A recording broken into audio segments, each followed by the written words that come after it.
Hello, dear students. Class 10th, subject mathematics, chapter 3rd, pair of linear equations in two variables. Exercise 3.2. जो आज हमारा topic है बेटा जी, ये बहुत ही इंपॉर्टेंट टॉपिक है एग्जामिनेशन पॉइंट ऑफ व्यू से। एग्जाम में ऐसे क्वेश्चन अक्सर आते हैं बेटा जी, तो आपने पूरे ध्यान से इस वीडियो को समझना है। Question first, form the pair of linear equations in the following problem and find their solution graphically। तो सबसे पहले आपने ये स्टेटमेंट को रीड करना है और इसको फॉर्म करना है। इट मीन्स एल्जेब्रिकली हमने उसको लिखना है। And find the solution graphically, it means उसके बाद हमने उसका ग्राफ बनाना है। तो अभी मैं क्वेश्चन स्टेटमेंट पढ़ूंगा बेटा जी, एक्सप्लेन करूंगा इसको। 10 students of class 10th took part in a mathematics quiz. If the number of girls is more than the number of boys, find number of boys and number of girls who took part in the quiz। तो statement को आपने बार बार पढ़ना है जब तक ये आपको समझ ना आए, और आपके ब्रेन में ये भी ध्यान में रहे बेटा कि यहां से टू इक्वेशंस बनेंगी टू वेरिएबल्स में। तो सबसे पहले हम पढ़ेंगे स्टेटमेंट फर्स्ट, सेंटेंस फर्स्ट पढ़ेंगे। 10 students of class 10th took part in a mathematics quiz. तो 10 स्टूडेंट्स हैं, इट मींस हमें क्लियर है कि वो सम होगा किसका, गर्ल्स और बॉयज का। तो हम लेट कर रहे हैं बेटा number of boys is equal to x, number of girls is equal to y. Now according to question बेटा जी, x plus y is equal to 10, इसको हम इक्वेशन फर्स्ट लेट कर लेते हैं। I think ATQ means according to question. तो पहले sentence से हमारी फर्स्ट इक्वेशन बन चुकी है। अब हम बनाएंगे सेकेंड इक्वेशन। वो कहां से बनाएंगे बेटा, if the number of girls is more than the number of boys. तो नंबर ऑफ गर्ल्स किसके इक्वल है, इज की जगह पर हमने इज इक्वल टू लिख दिया, नंबर ऑफ बॉयज प्लस 4। नंबर ऑफ गर्ल्स कितने हैं बेटा जी, y is equal to number of boys x plus 4। तो ये आपके पास सेकेंड इक्वेशन बन चुकी है, लीनियर इक्वेशन इन टू वेरिएबल। तो आपके पास ये दो इक्वेशंस हैं, ये अलजेब्रिकली हमने फॉर्म कर लिया है। अब हम इनको ग्राफिकली बनाएंगे बेटा जी, ग्राफ बनाएंगे इनके। तो आपने इनको समझना है बेटा। From equation first x plus y is equal to 10, transpose कर दिया हमने x को बेटा, y की वैल्यू आ गई 10 माइनस एक्स। नाउ बेटा हियर x, तो x की वैल्यू हम फिल करते जाएंगे और y हमारे पास आएगा बेटा। बट हम x की वैल्यू कौन सी पुट करेंगे, ये मैंने प्रीवियस वीडियो में भी बताया है जब हम ग्राफ वाले क्वेश्चन कर रहे थे, इसमें भी मैं बताऊंगा। x की वैल्यू हम इंटीजर्स पुट करेंगे। अब इंटीजर्स क्या होते हैं, positive number, negative natural number and their negatives and zero. तो ये इंटीजर हो गए, नेचुरल नंबर उनके नेगेटिव हो गए और जीरो, ये सारे इंटीजर हैं। इट मींस आपने फ्रैक्शन में कुछ नहीं बनना, कोशिश करनी है कि आप ऐसे ही फिल करो। तो x हमने 5 लिया, y is equal to 10 minus 5, y becomes 5। तो साथ में मैं टेबल भी बना रहा हूं एक, इसमें मैंने x y लिख दिया, यहाँ x की वैल्यू 5 पुट की है, y 5 आया, तो मैंने साथ साथ यहाँ प्लॉट कर रहा हूं मैं। If x is equal to 4, तो मैंने x is equal to 4 put किया है, तो y कितना आ जाएगा, 10 माइनस 4 6। तो मैंने ये यहाँ लिखा है 4 6। अब मैं साथ ही इसके सोल्यूशन सेट बना रहा हूं बेटा। तो a क्या बनेगा 5,5, b क्या बनेगा 4,6। तो मैंने ये अपनी तरफ से अल्फाबेट्स दिए हैं ताकि ये मिक्स ना हो जाए। तो आप यहां पर वैल्यूज कोई भी भर सकते हो, वो आप पर डिपेंड है बेटा कि कौन सी वैल्यू फिल कर रहे हो। तो x की वैल्यू कुछ भी फिल कर सकते हो आप, उसके अकॉर्डिंग y की वैल्यू आएगी। तो जरूरी नहीं है कि जो वैल्यूज मैंने फिल की हैं वही आप करोगे। नाउ फ्रॉम इक्वेशन सेकंड बेटा जी, y is equal to x plus 4। Now put the value of x and get the value y। तो हमने x की वैल्यू 2 पुट की है बेटा, y becomes 2 plus 4 which is equal to 2 plus 4 becomes 6, तो x is 2, y is 6, then x is 3, तो मैंने यहाँ 3 पुट किया, 3 प्लस 4 इट बिकम्स 7, तो जब x आपने 3 पुट किया, y आया आपका 7, तो पॉइंट्स कौन कौन से बने आपके पास सोल्यूशन सेट, इनको मैं पी क्यू दे रहा हूं क्योंकि ये सेकंड लीनियर इक्वेशन के सोल्यूशन सेट है बेटा। p 2,6, q 3,7, पूरे ध्यान से बेटा, एक x का आएगा पहले एब्सिसा, सेकंड ऑर्डिनेट आएगा। तो अब आपके पास 4 पॉइंट्स हैं, 4 सोल्यूशन सेट हैं, ए बी ये फर्स्ट लीनियर इक्वेशन के, p एंड q ये दूसरी second linear equation and 2 variable हैं उनके हैं। इनको अब हम प्लॉट करेंगे एक ही ग्राफ पेपर पर, एक ही कार्टेशियन प्लेन में हम इनको प्लॉट करेंगे। देखते हैं बेटा आगे हम। नाउ बेटा जी यहां पर आप देख सकते हो मैंने 2 एक्सेस ली हैं परपेंडिकुलर ईच अदर, ये X axis horizontal line is called X axis, vertical line is called Y axis, they intersect each other at point O. तो इस पर आपने पॉजिटिव पॉइंट्स लिए हैं right hand side, left hand side negative numbers हैं, upward positive, downward negative numbers. तो अब हम प्लॉट करेंगे, मैं आपको प्रीवियस पेज दिखा रहा हूं यहां पर, ये पड़ा है हमारा पहले वाला टेबल, ए के सॉल्यूशन सेट देखिए आपके ए बी, ये हमने प्लॉट करने हैं। x इज 5, y इज 5, तो दोनों पॉजिटिव हैं, तो आप x के कॉरेस्पॉन्डिंग y की वैल्यू पुट करेंगे। x is 5 then y is 5, where is the x 5 here, तो y इसके कॉरेस्पॉन्डिंग भी पॉजिटिव है, तो ऊपर की तरफ जा रहे हैं हम। यहाँ ये देखो इसके अकॉर्डिंग a की पोजीशन ये आ चुकी है, a 5,5। अब इसके बाद बेटा b पॉइंट कहाँ है, 4 6, x 4 है पॉजिटिव, y है पॉजिटिव 6, तो x4 कहाँ है पॉजिटिव यहाँ, तो y कितना है पॉजिटिव 6, तो ऊपर की तरफ हम जब जाएंगे तो बिल्कुल इसके कॉरेस्पॉन्डिंग 6 के अकॉर्डिंग ये पॉइंट बनेगा। ये 9th में हमने बड़े अच्छी तरीके से किया हुआ है बेटा, आप इसको देखोगे, बार बार समझोगे और ये आपने कंसेप्ट क्लियर करना है। तो b पॉइंट आपका आ गया 4,6, बट हमने ये पॉइंट प्लॉट नहीं करने, आपने लाइन, इक्वेशन ऑफ लाइन बनानी है बेटा इन 2 वेरिएबल्स। तो मैं इन दोनों पॉइंट्स को with the help of scale ऐसे ड्रॉ कर रहा हूं, लाइन बना रहा हूं, मैंने इनमें से पास की है एक लाइन। तो इस लाइन का नेम कैसे है, जैसे हमारा नेम रखा होता है, इस लाइन का नेम है x plus y is equal to 10। अभी आप सोचोगे कि ये एक लाइन है, इस पर 2 पॉइंट्स ही है, नो बेटा, इस पर इनफाइनाइट पॉइंट्स है, अनलिमिटेड पॉइंट्स है, उनमें से हमने कोई भी 2 पॉइंट ढूंढे हैं और उनको ज्वाइन कर कर एक क्या बनाई है, लाइन बनाई है। ये आपके ध्यान में रहे बेटा जी, इसीलिए ये दोनों तरफ मैंने एरोज लगाए हुए हैं, क्योंकि ये दोनों तरफ क्या हो रही है, एक्सटेंड हो रही है बेटा। तो ये हमारी हो गई फर्स्ट इक्वेशन। अब हम प्लॉट करेंगे सेकंड पॉइंट, कौन कौन से बेटा, p एंड q।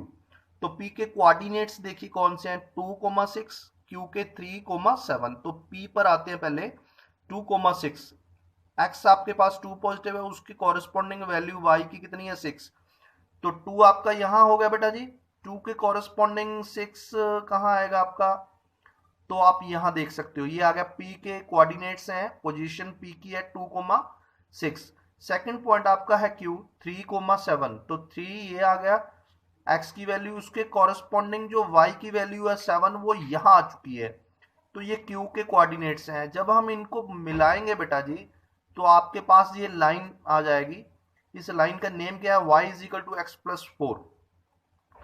तो ये दोनों लाइन जो है आपके पास लीनियर इक्वेशन इन 2 वेरिएबल्स का ये पेयर है, तो ये एक दूसरे को कट कर रहे हैं बेटा, किस पॉइंट पर कट कर रहे हैं, ये Q पॉइंट पर कट कर रहे हैं, Q पॉइंट पर कट कर रहे हैं, then we can say Q is the solution of these lines. तो जो Q है इन दोनों लाइंस का क्या है, सॉल्यूशन है। अगर दोनों लाइंस का सॉल्यूशन है इट मीन ये इनको सेटिस्फाई भी कर रहा है, तो ये x की वैल्यू 3 आ जाएगी, y की वैल्यू 7 आ जाएगी। तो ये आपको क्लियर होना चाहिए बेटा जी, क्योंकि ये इंटरसेक्टिंग लाइन है, एक पॉइंट पर कट कर रही है, इट मीन इसका एक सॉल्यूशन ही है, it mean x is 3 y 7। तो इसको हम करेंगे कैसे, अभी मैं आपको ये भी समझाऊंगा बेटा जी।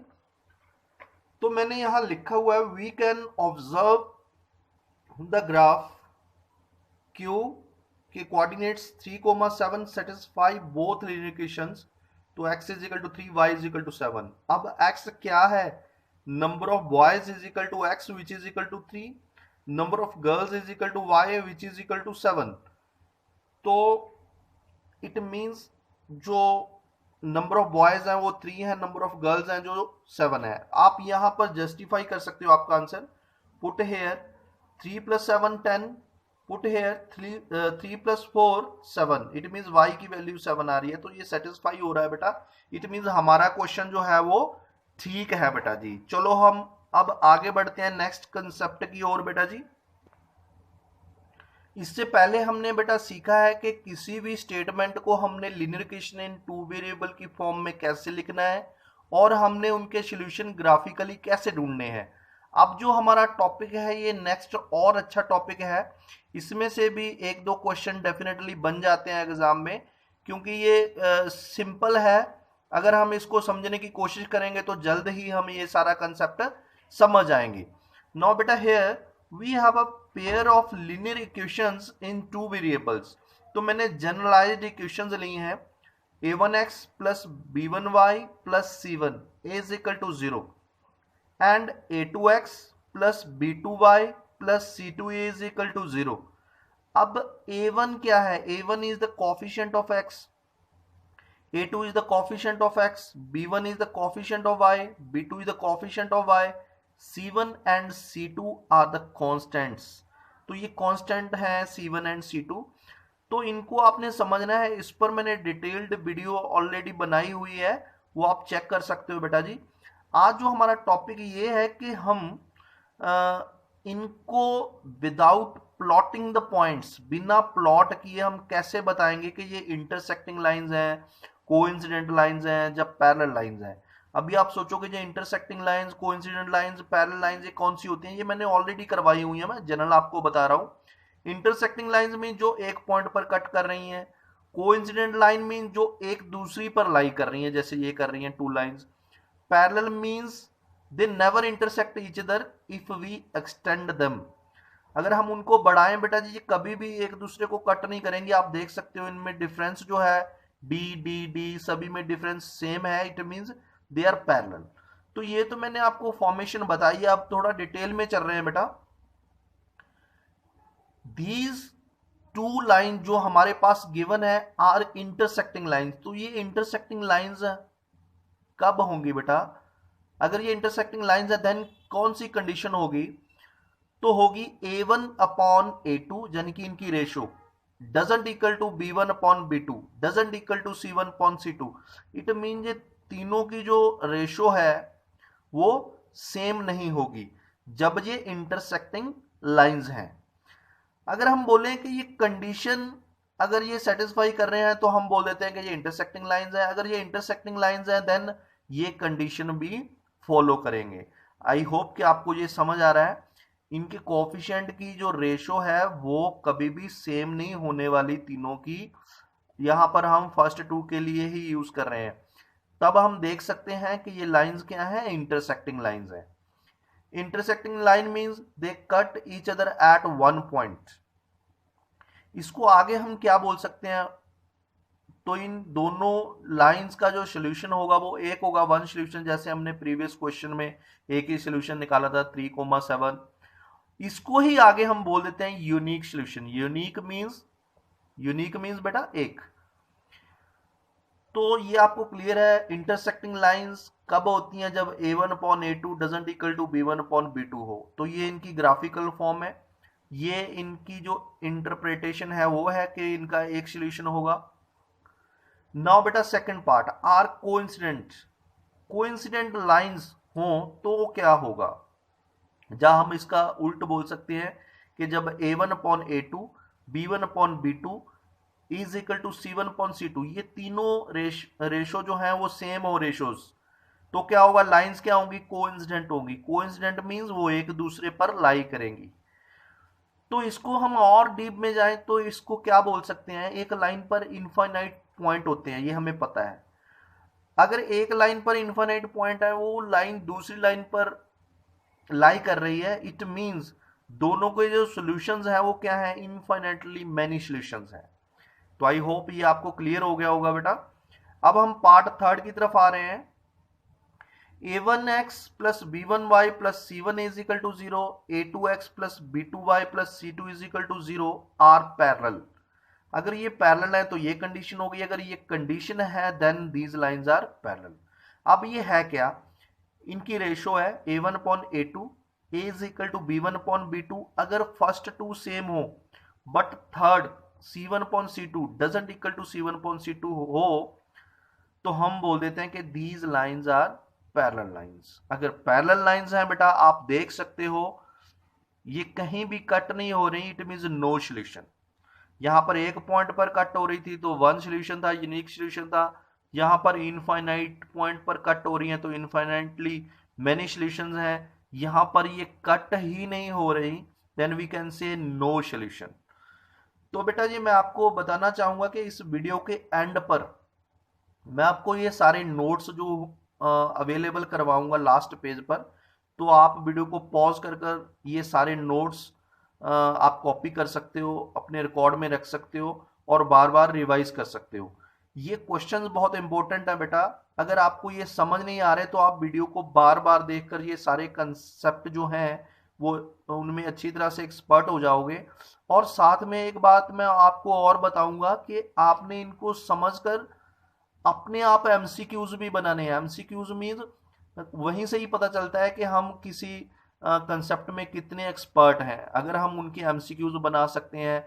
या हम सोचें कि एमसीक्यू में क्वेश्चन ये कैसे बनकर आ सकते हैं, तो ये आपने पूरा ध्यान से सारा कंसेप्ट जो है वो उसमें एक्सपर्ट बनना है बेटा। तो I hope intersecting lines, coincident lines and parallel lines का कंसेप्ट आपको क्लियर है विद फिगर। उसके बाद और डीप जा रहा हूं बेटा मैं, यहां पर मैंने एक वर्ड लिखा है inconsistent. Inconsistent pair of equations. Inconsistent आपने ये ध्यान देना है कि जब कोई सॉल्यूशन ना हो तो वो इनकंसिस्टेंट पेयर ऑफ इक्वेशंस है। जब कोई भी सॉल्यूशन नहीं है, नो सॉल्यूशन है, तो हम बोलेंगे इनकंसिस्टेंट पेयर ऑफ इक्वेशंस। अगर एक सॉल्यूशन है या एक से ज्यादा है तो हम क्या बोल देते हैं कि वो कंसिस्टेंट पेयर ऑफ इक्वेशंस हैं। तो आई होप कि ये आपको सारा समझ आ गया होगा बेटा जी। तो अब हम कर रहे हैं आगे कि इनको अप्लाई कैसे करना है, कैसे क्वेश्चन आते हैं एग्जाम में कि हम ये क्वेश्चन जो है वो कर पाए बेटा जी। Now on the comparing the ratios a1 upon a2, b1 upon b2 and c1 upon c2, on comparing the ratios, find out whether the lines representing following pairs of linear equations intersect at a point, are parallel or coincident। तो ये हमारे पास pair दिया हुआ है linear equation in two variable का। तो pair means to दिए हुई हैं, इनको आपने समझकर ये बताना है कंपेयरिंग कर करके इसकी रेशियोज की, a1 upon a2, b1 upon b2 and c1 upon c2 की कंपैरिजन कर कर कंपेयर कर कर आपने ये बताना है कि ये इंटरसेक्टिंग लाइंस हैं, पैरेलल लाइंस हैं या कोइंसिडेंट लाइंस हैं। तो सिंपल बेटा जी, a1 अपॉन a2 क्या आ जाएगा 5.7, b1 upon b2 which is equal to -4.6। Reduce them, इनको कट कर देंगे सिंपलेस्ट फॉर्म में, इट बिकम्स -2.3, कट हो गए दोनों 2 पर। c1 upon c2 it becomes 8 upon -9। अब आप ऑब्जर्व करो a1 upon a2 and b1 upon b2 and c1 upon c2, वही जो 3 कंडीशंस आपने पढ़ी थी इससे पहले, उनमें से कौन सी कंडीशन को ये फॉलो कर रहा है जो मैं ये बता रहा हूं। इनमें से आपने कंडीशंस देखनी है, ये वाली ये फॉलो हो रही है, ये फॉलो हो रही है, या ये फॉलो कर रहा है, कौन सी कर रही है, उसके अकॉर्डिंग हम इसका आंसर दे देंगे बेटा जी। अब आप देखो कि all are different. 5.7 doesn't equal to -2/3, doesn't equal to 8 upon -9, it means, तो हम ये कंडीशन लिख सकते हैं ऐसे, therefore pair of linear equations intersect each other at a point।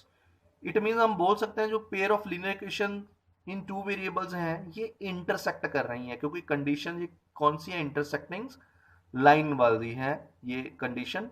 तो इसके अकॉर्डिंग हम इसका आंसर दे सकते हैं। इसके बाद बेटा मैं आपको एक क्वेश्चन और पुट कर रहा हूं, अगर मैं पूछूं ये कंसिस्टेंट है या इनकंसिस्टेंट है तो आप क्या बताओगे बेटा जी।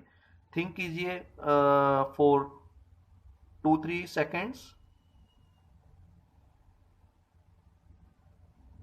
यस बेटा यस, इट इज कंसिस्टेंट, क्योंकि एक सोल्यूशन या एक से ज्यादा सोल्यूशन हो तो हम उनको क्या बोल देते हैं, कंसिस्टेंट पेयर ऑफ इक्वेशंस। तो आई होप कि आपको ये वीडियो समझ आ गई होगी। अगर आपको ये वीडियो समझ आ गई है बेटा तो आपने कौन कौन से क्वेश्चन करने हैं, एक्सरसाइज 3.2 क्वेश्चन फर्स्ट का पार्ट जो है वो सेकंड, सेकंड में question second whole, question third whole. तो ये आपने तीनों क्वेश्चन जो है करने हैं। ये कौन से हैं बेटा जी, ये एनसीईआरटी ही है, एनसीईआरटी। तो आई होप कि आपको जो वीडियो है बड़ी अच्छी लगी होगी, तो सारे कंसेप्ट आपको समझ आ गए होंगे। अगर इन क्वेश्चंस को करने में आपको कोई कंफ्यूजन है तो वीडियो को आप बार बार देखकर सारे कंसेप्ट कर सकते हो बेटा जी। थैंक यू बेटा जी, थैंक्स।